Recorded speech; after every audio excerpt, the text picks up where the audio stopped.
अस्सलाम वालेकुम my YouTube family, कैसे आप सब। उम्मीद है आप सब ठीक ठाक होंगे, बहुत खुश होंगे। तो जी आज एक बहुत ही अफसोसनाक जो वाक़या है वो सामने आया है। कराची के जो फ्लैट है गुलशन इकबाल के रिहायशी फ्लैट से 3 लाशें बरामद हुई हैं, जिसमें बेटी, माँ और जो बहू है उनकी लाशें मिली हैं और जो बेटा है वो बेहोशी की हालत में है।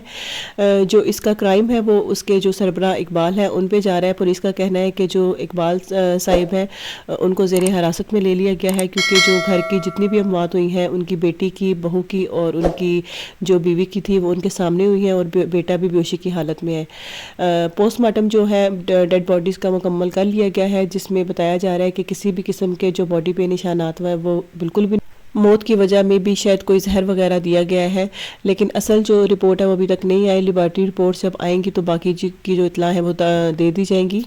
और फ्लैट से जो लाशें हैं वो तकरीबन 3 दिन बाद बरामद हुई हैं, क्योंकि जो जब इनकी डेथ हुई है तो जो हस्बैंड था उसने सबसे पहले अपनी बहन को कॉल की और बहन ने दूसरे भाई असलम को बताया कि जिस तरह इनकी डेथ हो गई है। लेकिन अभी तक की जो इत्तला है उसमें बताया जा रहा है कि पुलिस ने घर के सरबराह को मुश्तबा करार दे दिया गया है, लेकिन जो घर के सरबराह इकबाल थे उसको मुश्तबा करार दे दिया गया है। लेडीज़ की और एक बच्चा था, यंग लड़का है, बेसिकली वो बेहोशी हालत में था, वो हमने हॉस्पिटल शिफ्ट कर दिया है, वो स्टेबल है, वो ठीक है।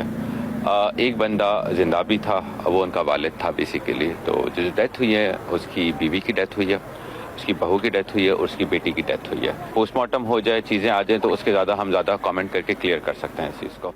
जाबाज खवातीन की शनाख्त 52 साला समीना, 22 साला माहा और 19 साला समरीन के नाम से हुई, जबकि बेहोश शख्स की शनाख्त यासीन के नाम से हुई। तीनों माँ, बेटी और बहू थीं। खवातीन की लाशों को अब्बासी शहीद अस्पताल मुंतकिल कर दिया गया, जहाँ डॉक्टर वजह मौत के तयन के लिए पोस्टमार्टम करेंगे।